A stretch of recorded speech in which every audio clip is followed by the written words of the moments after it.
Welcome in, everybody. This is episode 2 of Nucks Talk. We'll be going over the first series against the Edmonton Oilers that just finished up last night.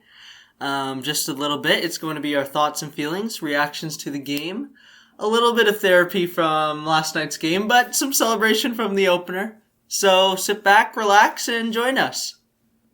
All right, Kyle, so diving into Game 1, what were your initial reactions after the game?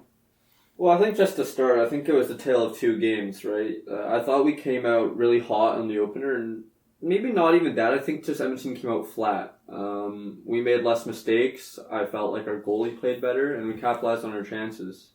In Game 2, I think we all knew that Edmonton was going to come out hard. You're not going to lose back-to-back series on your home ice to start the game. And I don't think the Canucks matched the intensity needed to win the game. I don't think necessarily the score reflected how well or how bad we played. We hit 4 posts. We went 0 for on the power play. McDavid turned into a god. Draisaitl played like Draisaitl. So, I think if we replay that game 100 times, we're probably losing 70, maybe 65% of those. But, the effort wasn't needed to win at all. I think that's a good point. I think McDavid definitely took over in Game 2. There's no question about that. Yeah. He even admitted after the game, he wasn't himself in Game 1. You could definitely tell. But I will give credit where credit is due, and I thought we came out with a lot of pace in Game 1. And we were definitely all over them, especially Horvat's line. We were jumping on them early. Yep. Going back to even the Horvat goal, short side on Koskinen, and Tanner Pearson made a great play down in the boards in that end. I think that from the Oilers' point of view, I think that Draisaitl was a big difference maker in Game 1. He didn't get necessarily the production, but I noticed him out of the Oilers players.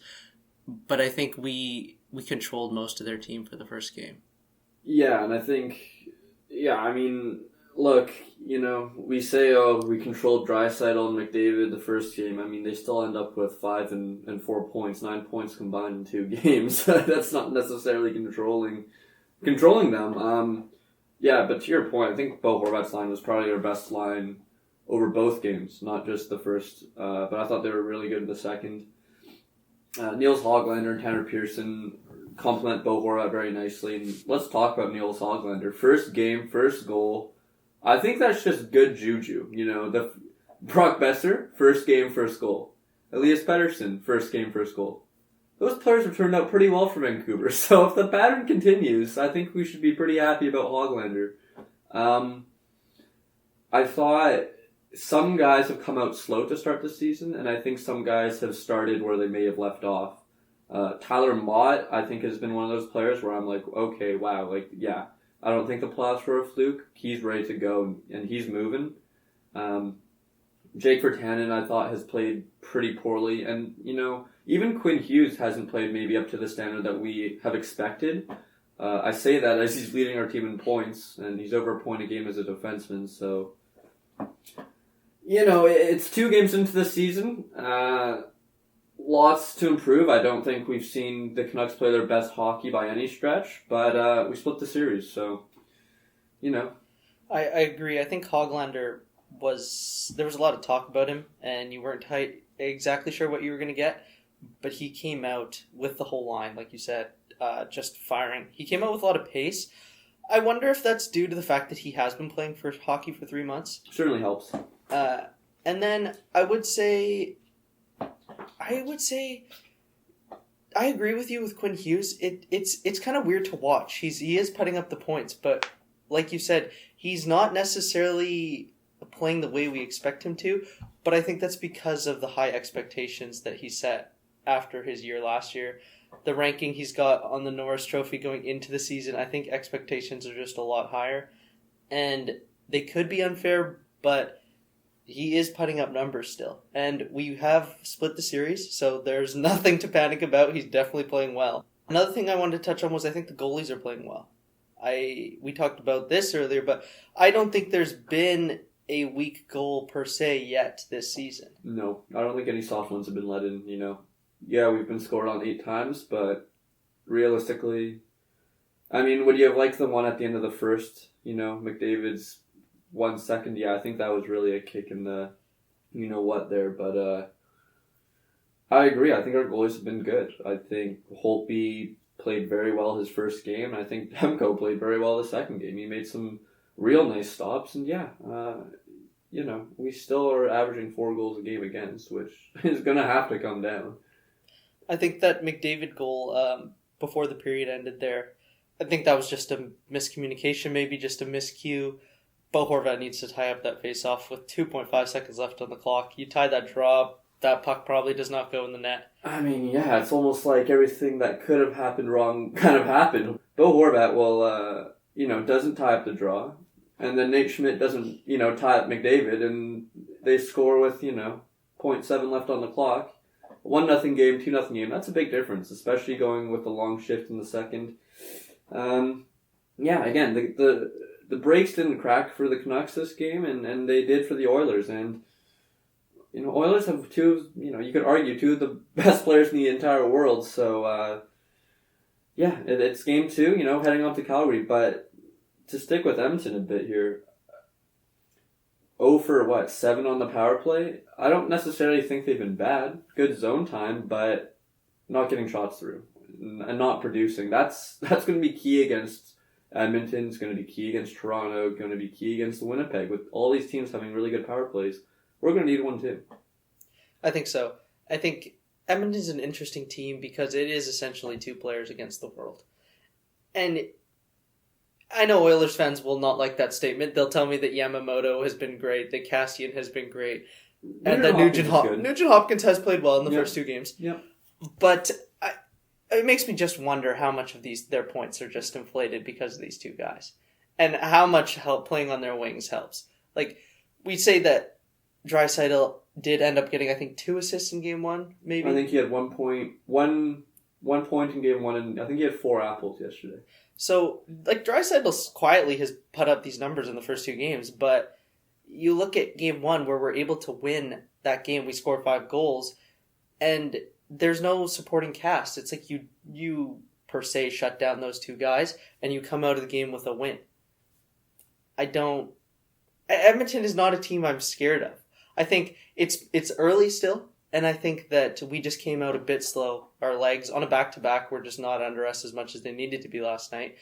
But I wouldn't overreact to this game. I would not think that it's going to be a 5-5 series against Edmonton to end the year. They don't worry me too much from what we've seen so far.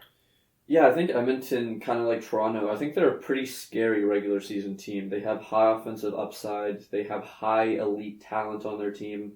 But I'm not scared at all in the playoffs about Edmonton or Toronto. I mean, I was thinking about this the other day. I think you could combine Toronto's defense and Edmonton's defense, and your top 6 would still be weak. Like, Edmonton doesn't really have a goalie. Your best defenseman's Larson and Barry? Nurse? Caleb Jones? Edmonton fans, and I mean this, if any Edmonton fans are actually listening to this, you're delusional. You're delusional. You've made the playoff once in the last 14 years. You have 2 players, Nugent Hopkins a nice third. Yamamoto isn't elite. Cassian is not elite. Jujhar Khaira. I remember people saying Jujhar Khaira in 2017 was going to project to a top 6 forward. Jesse Puljujarvi is nothing to me. No, it's just, it's not there. And we saw it in game 1 with their turnovers. Brock Besser's goal, he ends up just alone in front of the net. Great pass by Quinn, from his backside, but the Edmonton defense is just sleeping. You saw Larson on one of the goals, on Bo's goal. Yeah, first one. Cassian has Pearson covered on the wall, and Larson just comes over for no reason. Nobody knows why. Leaves Bo. We'll take that. We'll take that every game. Yeah, and again, obviously, first game of the season, haven't played in months. Things are going to happen. Things are rusty, but I don't know. Look, the Canadian division is going to be hard, man. Calgary's a solid team. Winnipeg's a solid team. We're a solid team. Edmonton's a solid team. Montreal's a solid team. Toronto's a solid team. That's 6 out of 7 teams that are pretty solid, and there's only 4 spots.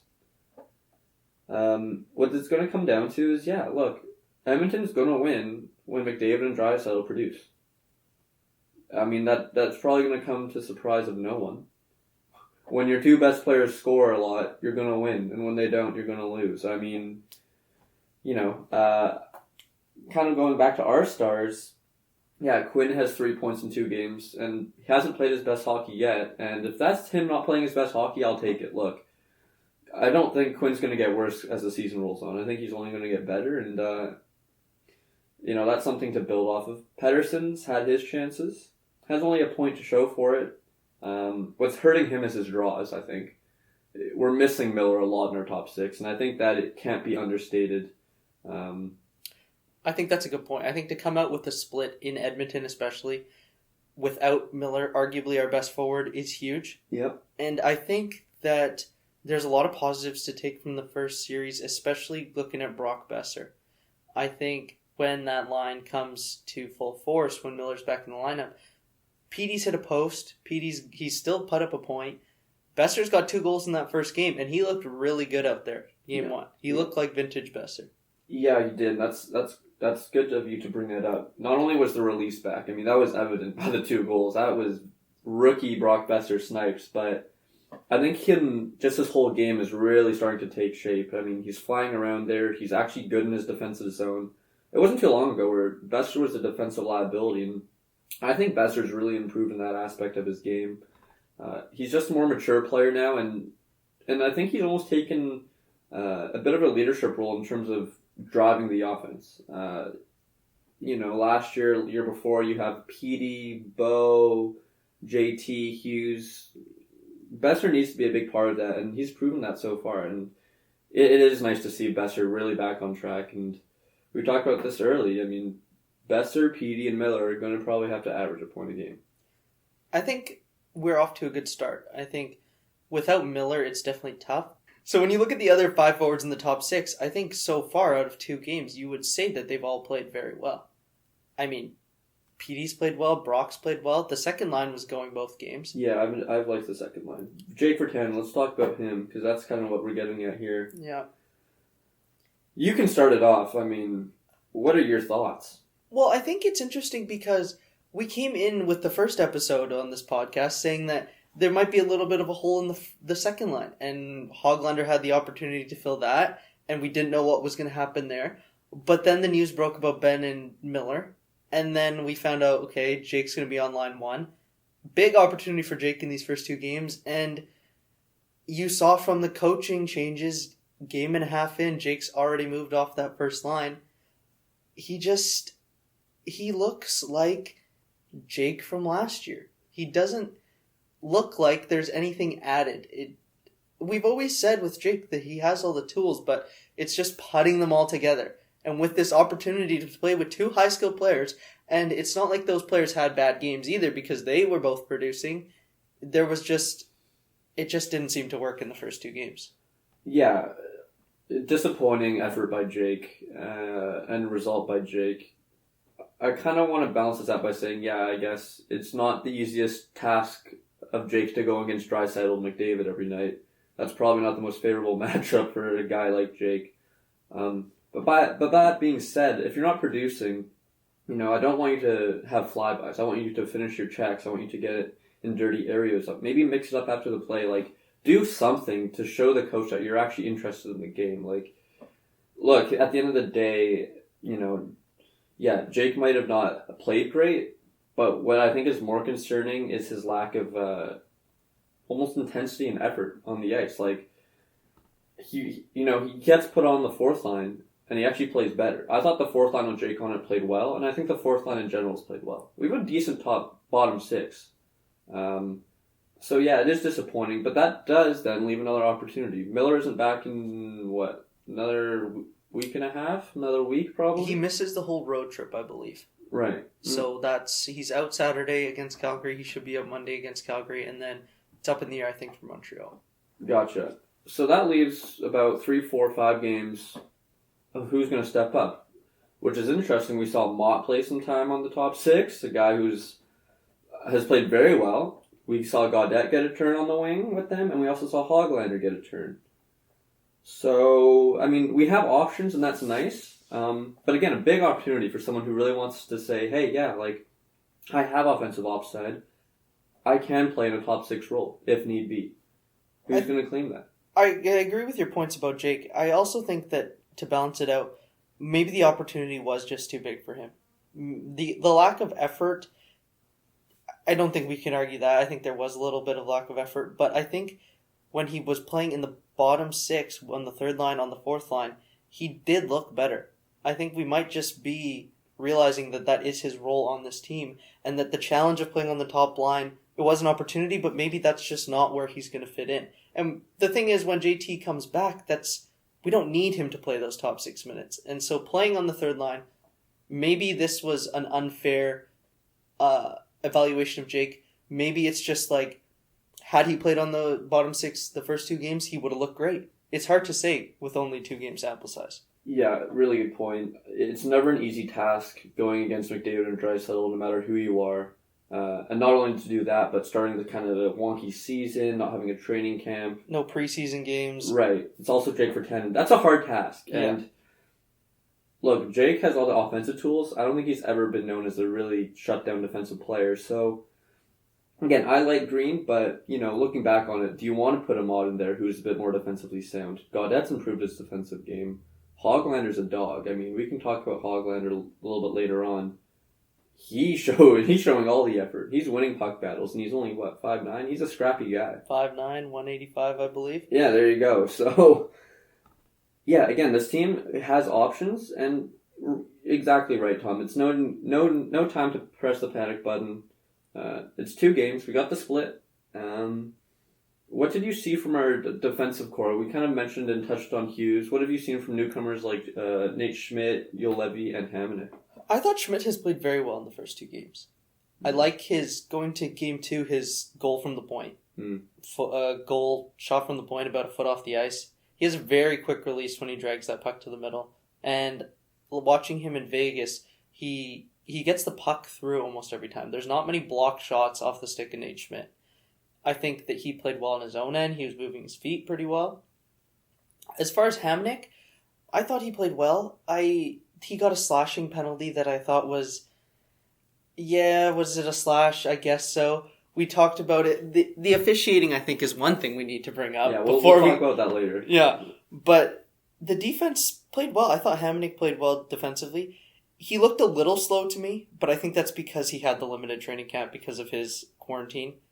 Juolevi was a good surprise. In limited minutes, minus the 1 turnover he had on the goal, penalty, possibly, we'll say the way it was called, no penalty, he played very well on his own end. I thought he was moving his feet, and I thought he was passing the puck to his wingers very well. Yeah, I thought Nate Schmidt has been arguably our best defenseman. His skill, his skating, his IQ, it really does show, and it really is like, okay, yeah, this guy is a true top 4, arguably top 2 talent. That is nice. Hamonic you touched on, I didn't think he had the greatest first game. That being said, the man's played, 1 time in 10 months and has had 2 days of practice with a brand new team, and you're going against McDavid and Draisaitl. Yeah, I don't know if we could ask for any more from him. He had 2 points in 2 games, blocked a couple shots, still getting acquainted with his system and his new teammates. I think it's a little early to judge Hamonic, but what I've seen, I liked him. I've liked him a lot, and I mean, a quarter of the price of Tanev, I'll take it. No disrespect to Tanev again, but look, it's a business at the end of the day, and he serves his role. He does. I think he just needs to get used to playing with Quinn. I think Quinn's offensive talent is so great that he jumps up in the play so much, and Tanev was just used to playing back, and getting used to that for Hamonic cannot be easy. It's definitely something he is going to need to work on. I think in the coming weeks we'll see it. But as far as playing with that pair, as we predicted that would be the pair, it does seem like a role he will be able to fill. I'm not worried at all if he'll be able to handle that. Yeah, I think just that chemistry and kind of that sixth sense will come with a bit of time. And to touch on Juolevi, I thought he came out like a gangbuster in game 1. I thought it was like, okay, whoa, like this was a really nice surprise. And I thought he kind of faded throughout that game. And then in game 2, I honestly didn't even really notice them. Which again, when I don't notice a defenseman, I think you're okay. Honestly, that one turnover, yeah, it could have been a penalty and a trip. Sure. I think this is going to lead a nice segue here. There was, I think, 16 penalties called in 2 games. Is that because people are kind of not moving their feet, a little slow out there? I mean, we've seen this with other leagues like the NBA and the NFL where offenses start out, historically ridiculous and then it tapers down as people get their legs underneath them. We've mentioned that we would like to see maybe some more playoff refereeing, as there are essentially just mini playoff series now for the rest of the regular season. Is it a combination of both? Is it soft calling? How do you see it? Well, the penalties that we have seen have mostly been hooks, trips, and the occasional hold. There's been a couple cross-checks, but for the most part, I don't think it's a problem with people moving their feet. I don't want to blame the officials, but it seems soft coming out of the gate. There's a ton of power plays in these games already when you watch the game and you see a hook, and your first thought is that really a hook? I don't really want to see that called, and it seems like that's what they're calling just over and over so far. Yeah, I wonder if it's, the league says, hey, call these games tight to preserve the players in a sense, because if you let the game start getting super physical and super chippy, you do this for 56 games in 119 days, things are going to get pretty ugly. I think you're going to have a lot of injuries, yada yada. But at the same time, I don't think this is the refereeing we're going to see all year. I don't know how long is this going to last. Maybe a month and a half, maybe 2 weeks. I don't know. But I agree with you. It has been soft. And look, we can... we lost 5-2 against the Oilers last night. But the story of that game was 2 for 4 for Edmonton on the power play. And 0 for 5 for the Canucks. And a part of me wonders if it is the league. We see this across many leagues. It's trying to promote scoring, trying to promote entertainment. Maybe, as you pointed to, the offenses are just firing right out of the gate. But, I mean, you have 2 games where there's 5 goals for one team. They're both high-scoring games. The shots were 45-38. When have you seen that? Exactly. Those are not normal shots to see in a regular season game. No overtime. No overtime. It's... For me, I want to see less of the ticky-tack calls. The cross-checks, those are inevitable. You hit someone in the back, it is what it is. I'm not going to complain about those. But I think as the season goes on, we'll see it loosen up a bit. The refs are also just getting back into things. Agreed. And you mentioned cross-checks. Quinn Hughes had a cross-checking penalty yesterday. And he cross-checked Nugent Hopkins for not a dirty hit, but definitely a questionable hit on Besser. It took us off the power play. I see fans saying, that was kind of a momentum swing.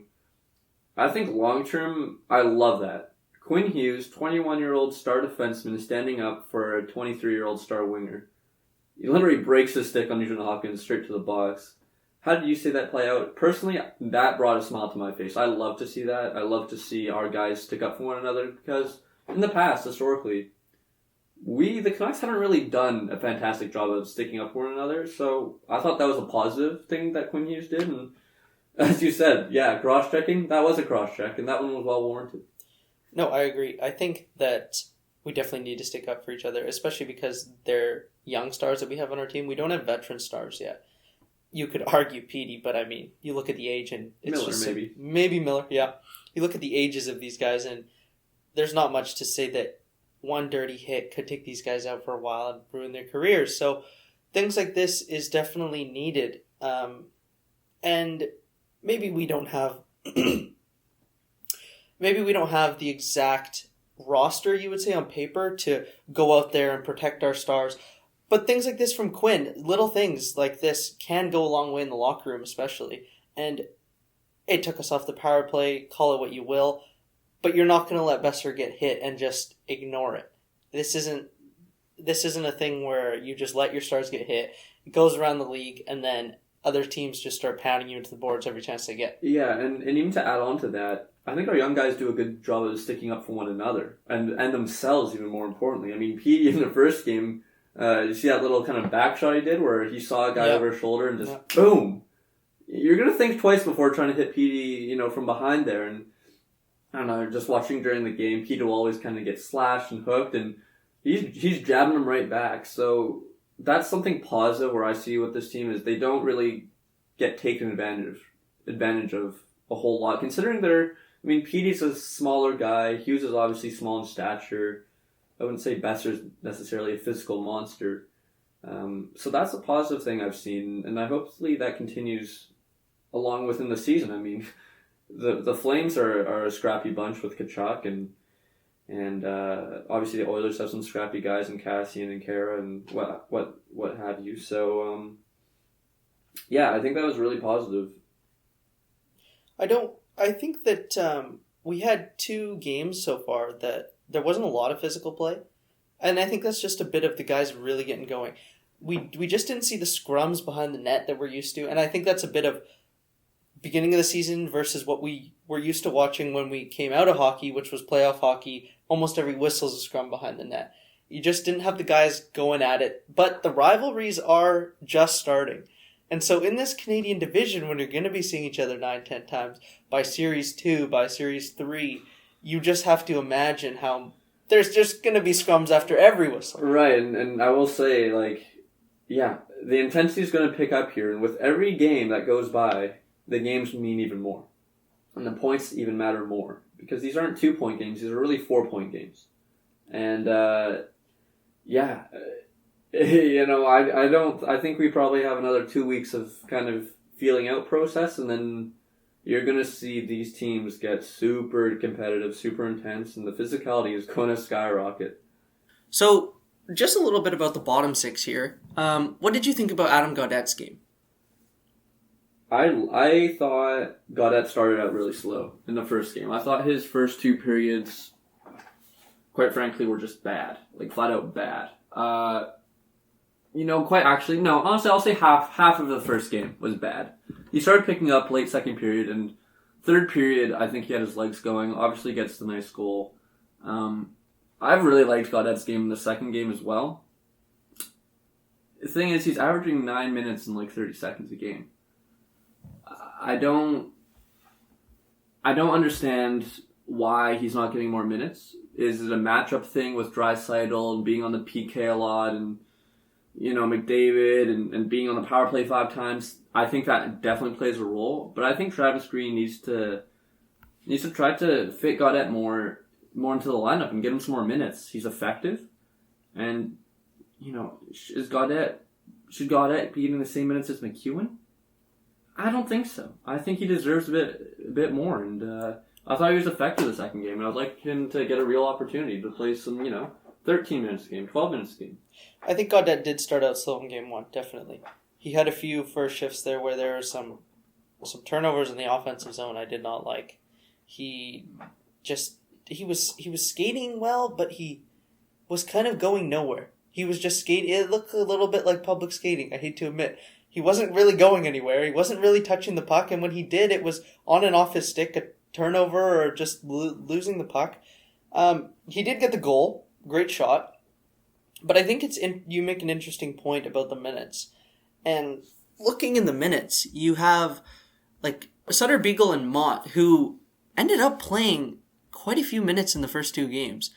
It's interesting to me because I look at that and I think, okay, is it just Green doesn't like playing his third line? Why is the fourth line getting more minutes than the third line? But I also think you can look at it as maybe we have 2 third lines. Maybe it's not a third and a fourth. Maybe it's just whoever is going one night is going to be the third line. It doesn't matter what the opening lineup is before the game. Because I think that when Gaudette was struggling, you saw Beagle and Sutter out there, and they were effective. You saw Beagle get some chances in the offensive zone, make some nice passes, Sutter as well, and they didn't go in, unfortunately, but those easily could have been a couple goals we could have potted.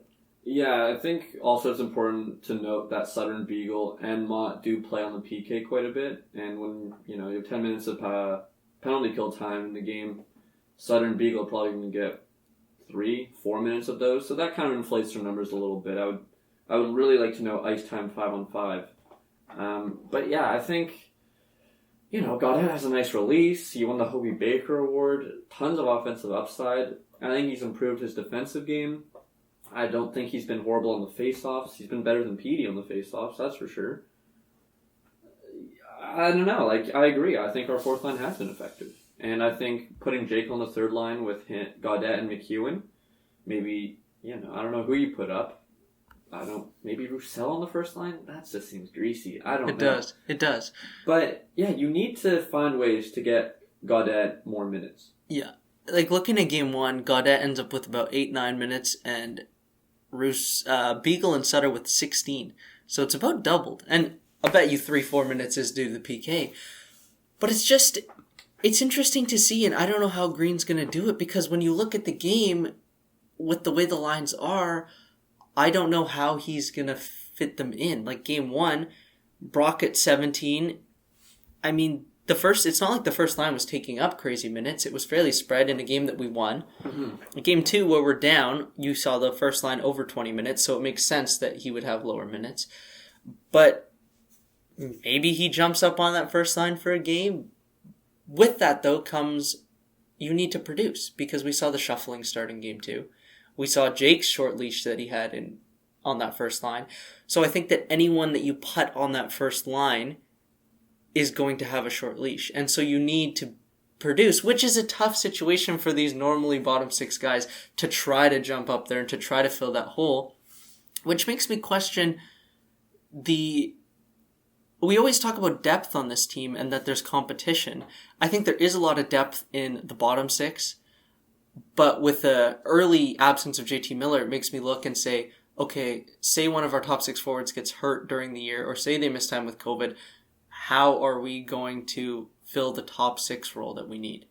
Yeah, I think JT Miller obviously left a big hole, and I don't necessarily think that hole will ever be filled by any other player on the team besides him. JT Miller's a really special player. He brings physicality, he brings leadership, goal scoring, he plays on the PK, he's a 60% face-off winner. I mean, I don't know what the guy can't do. And that's a big hole to leave. I think it might just be a situation where if one of those guys out, say it's JT, say it's Besser, say it's Petey, you're going to have the other two carry that line for that absence. But can you find someone to put there that gives you some production? Just a spark. Really. Exactly. Just gives you something there. Right. If Gaudette were to play on the first line and Petey and Brock each get a point and Gaudette doesn't get one, I still consider that a successful line. I agree. Does Sutter jump up to the first line? He has the hands. That's never been a question with Sutter. Yeah. Right now, he's healthy. Yeah, Sutter has the hands. He has the smarts. He can pass. That's all you really need to do. He just doesn't have the speed, to be honest. But he's actually quite an effective player, and he's had his chances. Now, I thought Sutter's been flying by a little bit. I've mentioned this. Finish your checks. You're a fourth liner, okay, Sutter? Yeah. I know you think you're a second line center, but you're not. You're a fourth liner. I want you to be fucking finishing your checks. I don't know what else to say. I think the flybys is an issue that we both saw in the first two games. Those guys need to finish their checks on the boards. When you go to forecheck and it's not like you're on a line change where you're the only one forechecking. We're in the offensive zone. What is the point of dumping it in as a third or fourth liner if you're not going to hit anybody at the end of it? Right. You're going to lose the puck and you're not going to hit anyone, and then it's going to go the other way. Right. We get nothing out of that. Right. And to kind of wrap this all back up with Adam Gaudette, I think he's almost in limbo right now. Because, if you're in the offensive zone and you want, a new line change up there, you're going to put up Bo or Petey. If you're in the defensive zone, it's probably going to be Beagle's line or Bo. To be honest, I don't want Gaudette taking defensive zone draws right now if we have Beagle, Sutter, and Bo. And, you can start the third line in the offensive zone. That's cool. But I'd sure rather have Petey and Bo's line. So where does he even fit, really? I think that's an interesting point. I don't think there is really a defined role for Gaudette right now. He's trying to find his role, and the coaches are trying to find his role, but for the last while, even I think, going back into last year, we don't really know what the third line is. Is it a high skill line? You put Mont there and you put Jake there and you say, okay, maybe that's a high skill line now. But say he's playing with McEwen and you put Roussel there, okay, it's more of a grinder line. Right. So his two-way game isn't completely developed yet, where I agree, he shouldn't be taking many draws in his defensive zone if we can help it, but there's certain situations where he is going to have to, and so, like, what is that line really doing right now? When are we throwing them out there? And it's a situation where I think the coaching staff needs to figure that out sooner as the short season goes on, because I felt in Game 2, we were down, but the first line looked like they were slowing down as the game went on. Back-to-back, mind you, but they looked like... I want them to play those minutes in those offensive zone situations, but you need to get them off the ice a bit quicker and find ways to rest them throughout the game so that they're more effective in those situations. Yeah, I agree. And you know, Gaudette produced, I think he was on the exact same scoring pace as Jake Virtanen. If you average it out per game, I think he had 32 and 56 or something like that. So, I mean, Gaudette's shown he can produce. Yeah, again, like, Gaudette has improved in his defensive zone. For me, though, it's like, who would you rather just be taking the face-off?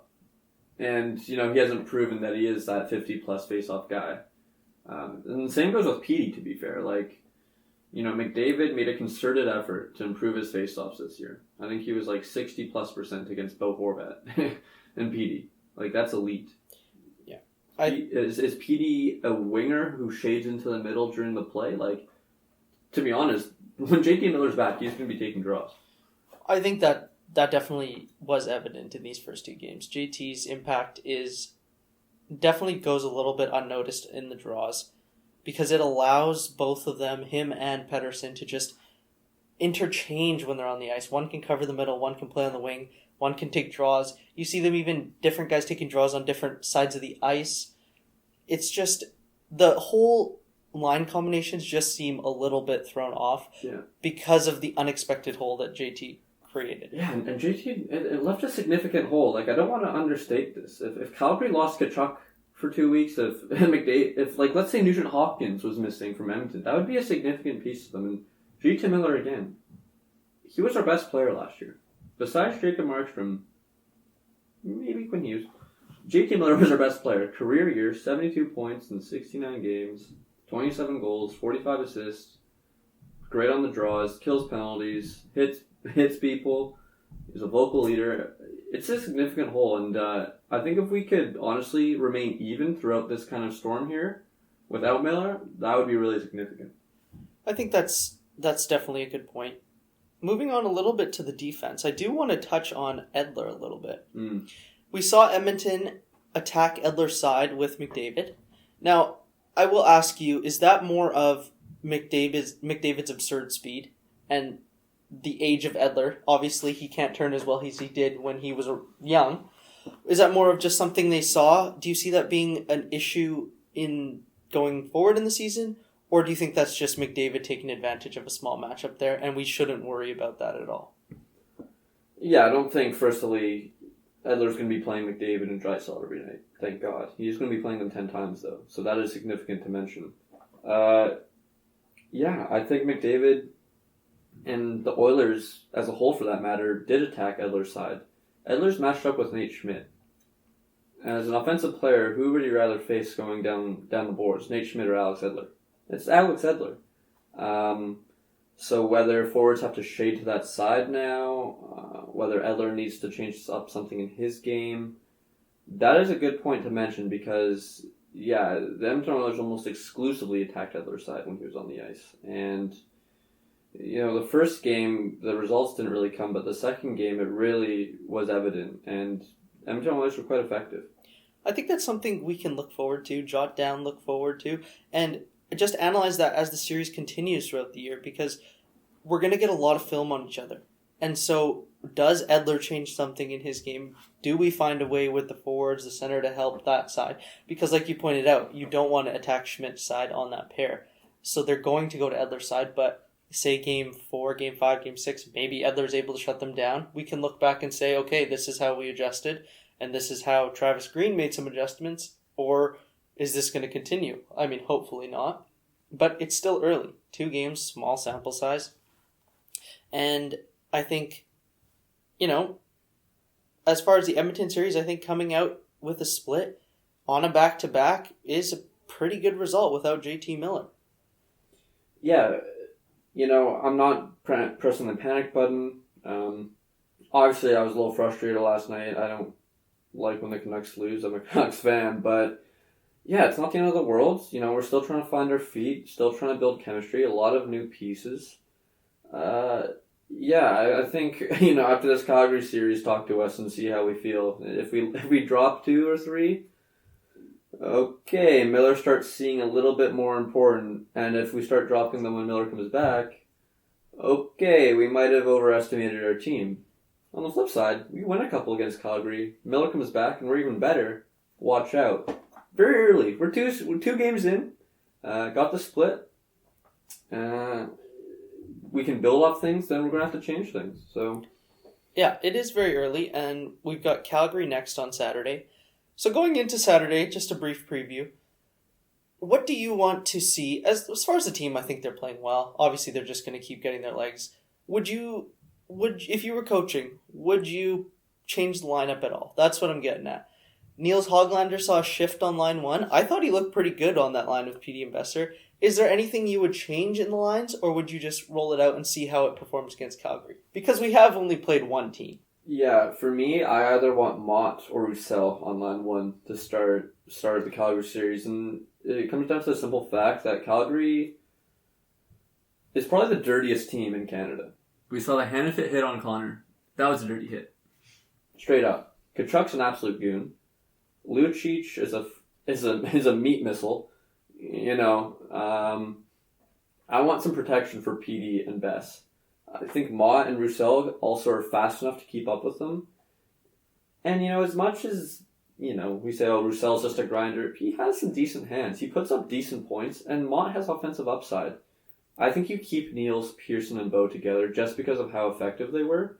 And then you shift down Jake to the third line with Gaudette and either McEwen or Roussel. Keep the fourth line as is. You can move down McEwen there. You can put Jake with Beagle and Sutter. So I think Travis has his options. I would like to see some physicality on the first line. Just for a little bit of protection. I don't trust Calgary. I really don't. I think that's an interesting point that you bring up. Calgary's definitely going to be a different game than what we saw against Edmonton. Edmonton is just speed, high intensity. Calgary will slow it down at times. They have those big bodies in the lineup. And I think it would be beneficial to put a guy like Roussel on that first line. Would you even say, I haven't seen much from this player, but McEwen on line 1. A big body, hasn't done too much, but he hasn't done anything bad in limited minutes. Does he provide a bit more skill than Roussel, or would you rather have Roussel there? Yeah, I think through 2 games, I've been, quite frankly, fairly unimpressed with McEwen. I was pretty high on him in camp and high on him during last season, kind of at the tail end, where he scored, I think, 6 points and 17, 5 of which were goals. I think McEwen, I don't think necessarily he's a burner with his speed. He's definitely a big body, and I don't think necessarily he has the skill or the hands as of right now to play with PD and Bess. I mean, I'm not saying he can't or he won't during the season. I think he's definitely a viable option if he had to. But I do right now think Mott and Roussel would be better options. Well, that's about it for what we have today. A little recap of the Edmonton series, and we're looking forward to playing Calgary Saturday night. We hope that the Canucks can get a couple wins here in this series. And as always, if you guys have any questions or want to reach out, maybe you disagree, maybe you agree with us, you can reach us in the description. And thanks for listening.